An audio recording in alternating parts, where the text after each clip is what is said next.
4 নম্বর প্রশ্ন করেছেন, আসসালামু আলাইকুম শেখ। ওয়ালাইকুম সালাম রহমতুল্লাহ। কোনো পুরুষ যদি কোনো নারীকে দুনিয়াতে ভালোবাসে কিন্তু তাকে বিবাহ করতে না পারে, পরে তার মোহরানা পরিমাণ আদায় করে দিলে আল্লাহর কাছে তাকে আখিরাতের জন্য স্ত্রী হিসাবে চাই, তাহলে আল্লাহর কাছে সে এটা পেয়ে যাবে এমন আশা করা যায়? কত মজার কথা, তাই না? প্রথম কথা, এই কথাটি ইমাম ইবনে তাইমিয়া রাহিমাহুল্লাহ, হাসছেন, ইমাম ইবনে তাইমিয়া রাহিমাহুল্লাহ বড় শেখুল ইসলাম, বড় ইমাম, কোনো কোরআনেরও কথা না, হাদিসেরও কথা নাই, এটা শুনে রাখেন। আমাদের কাছে যতই বড় হোক না কেন, কোরআনে নেই, হাদিসে নেই, আর এমন কথা যদি বলে তাহলে ওই কথার মূল্য কমে যায়, ওই কথার মূল্য একেবারে কমে যায়, ভালো করে শুনে রাখেন। অথচ আমি আইম্মা কেরামদের মধ্যে ইমাম ইবনে তাইমিয়া রাহিমাহুল্লাহকে মনে 1-2 জনকে যে ভালোবাসে আইম্মা কেরামদের তার মধ্যে ফেলতে পারি, কথা বোঝা গেছে। এবং আমি উপকৃত হই যাদের থেকে সবচেয়ে বেশি, তার অন্যতম। কিন্তু তারপরও বলছি, যা কোরআনেও নেই, হাদিসে নেই, তার মূল্য আমাদের কাছে তেমন নেই, হ্যাঁ, এহতেরামের সাথে, সম্মানের সাথে। জি, তো তিনি এই কথাটি বলেছেন, কিন্তু কথাটির ব্যাখ্যা বুঝতে হবে, প্রথম কথা, কোনো নারীকে কোনো পুরুষ, অথবা কোনো নারী কোনো পুরুষকে ধরেন, দুটোই ধরেন, দুনিয়াতে ভালোবাসে, প্রথম কথা এই ভালোবাসা জায়েজ ভালোবাসা হইতে হবে, না জায়েজ যেন না হয়। তাহলে বিবাহিতা কোনো মেয়েকে, মহিলাকে ভালোবাসা জায়েজ? হারাম হয়ে গেল না? অবিবাহিতা কোনো মহিলাকে ভালোবাসা, মানে অন্তরে ভালোবাসা চলে এসছে, আমার মেয়ে সম্পর্কে আমি ভালো গুণ শুনেছি, অথবা দেখতে আমাকে খুব সুন্দর লেগেছে, আর অন্তরে আমার ভালোবাসা চলে এসছে, যেটা আমি ইচ্ছা করি আর না করি ভালোবেসে ফেলেছি। কিন্তু এই ভালোবাসার জন্য পাইতারা করা, তার সাথে যোগাযোগ করা, তার সাথে পত্রালাপ করা, অথবা তার সাথে চ্যাটিং করা, অথবা তার সাথে টেলিফোন করা, এসব বলি জায়েজ? তাহলে হারাম, ওইটা রাস্তা বন্ধ। তাহলে এখানে কতটা বলা হয়েছে ভালোবাসা হয়? এটা একটা মেয়েকে খুবই সুন্দরী লেগেছে, কিন্তু প্রভাবশালী ঘরের, ধরেন সাধারণ একটা ছেলের সাথে বিয়ে দেবে না, যে কোনো কারণে, এলমের কারণে হইতে পারে, হ্যাঁ, একটা পরিবার এলমওয়ালা পরিবার আর একটা জাহেল পরিবার, দেবে না, ঠিক কিনা? অথবা পয়সাওয়ালা পরিবার, হ্যাঁ, রাজকীয় পরিবার, আর একটা হচ্ছে গরিব, হ্যাঁ, মিসকিন পরিবার, দেবে না। কিন্তু অন্তর থেকে ভালোবাসা চলে এসছে, অবিবাহিত মেয়ে যদি পেতাম তাহলে বিয়ে করতাম।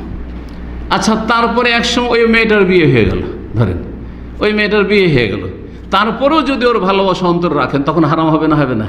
তাহলে এটাও এখানে লাগাইতে হবে, ঠিক না? তাহলে এতগুলি রাস্তা বন্ধ হইল। ভালোবাসার জন্য পাইতারা করা যাবে না, যোগাযোগ করা যাবে না, হ্যাঁ, বিবাহিতা মেয়েকে বিয়ে করা যাবে, ভালোবাসা যাবে না। তারপরে অবিবাহিতা ছিল, কিন্তু একসময় গিয়ে বিয়ে হয়ে গেল, তখন সেই ভালোবাসা যে অন্তরে চলে এসেছিল সেটাকে দমন করে ফিরে আসতে হবে, কারণ আর কোনো রাস্তা সেখানে নেই, পাওয়ার কোনো রাস্তা নেই, কারণ বিবাহ হয়ে গেছে, সেখান থেকে অবশ্যই ফিরে আসতে হবে, কথা বোঝা গেছে।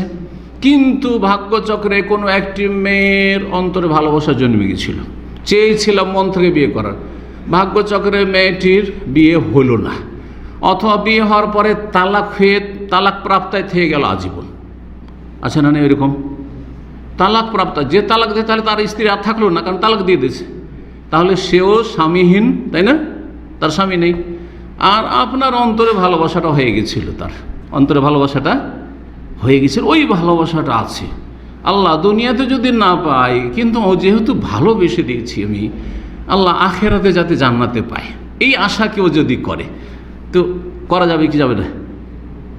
যাবে কি যাবে না?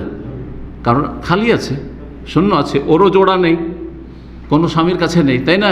হয় বিবাহ হয়নি, অথবা তালাক প্রাপ্ত হয়ে গেছে, বুঝতে পারছেন না?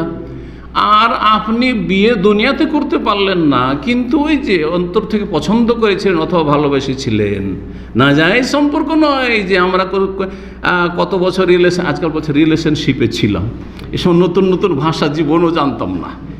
কতদিন তোমাদের রিলেশনশিপ ছিল? বলছে 2 বছর, কি বলছে 5 বছর। কতদিন থেকে একসাথে থাকো, সহাবস্থান করো? বলছে এত শারীরিক সম্পর্ক করো, নাউযুবিল্লাহ মিন যালিক।